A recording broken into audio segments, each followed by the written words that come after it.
मलुकदास जी को जब भगवान श्री राम का प्रत्यक्ष दर्शन हुआ तो उन्होंने भी यही कहा, बहुत पीछे पड़े राम जी कि मेरा दर्शन अमोघ है।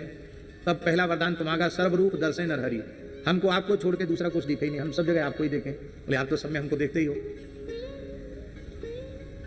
तो और कुछ वरदान मांगिए। तो श्री मलुकदास जी बोले, संसार के समस्त जीवों को आप प्राप्त हो जाइए, संसार के सभी जीव आपका साक्षात्कार प्राप्त करेंगे।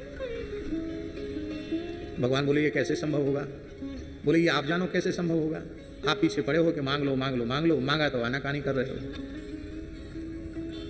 कैसे हो गए तो आप जानो। तो उन्होंने कहा कि समस्या यह है, भगवान ने कहा कि जीवों के ऐसे कर्म अभिशेष हैं कि उन कर्मों का जब तक क्षय नहीं होगा तब तक मेरी प्राप्ति संभव नहीं है, तब तक मेरी प्राप्ति संभव नहीं है। तो उन कर्मों का क्या होगा? वो तो भोग से ही कटेंगे।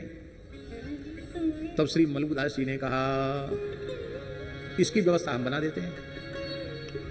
जे दुखिया संसार में खोगो तिनको दुख, संसार के दुखी प्राणियों को दुख रहित बना दीजिए। दुख रहित तभी होंगे जब आपके चरणों में पहुंचेंगे, सबको अपने चरणों तक पहुंचा दीजिए। जे दुखिया संसार में खोवो तिनको दुख। बोले इनके उटपटांग कर्मों का फिर क्या होगा? बोले दरिद्र सौंप मलूक को, सब जीवों का दुष्प्रारब्ध अकेले मलुकदास के सिर पे डाल दो, मैं भोग लूंगा, इस शरीर से अनंत शरीर लेकर नरकों में भोग लूंगा, पर सब जीवों को आप मिल जाइए। दलिद्र सौंपी मलूक को लोगन दीजे सुख, सबको सुखी कर दीजिए, सबको आप प्राप्त हो जाइए। भगवान ने कहा यह संभव नहीं है, कर्म करें उटपटांग दुनिया के लोग और फल भोगे हमारा भक्त, ये उचित नहीं है।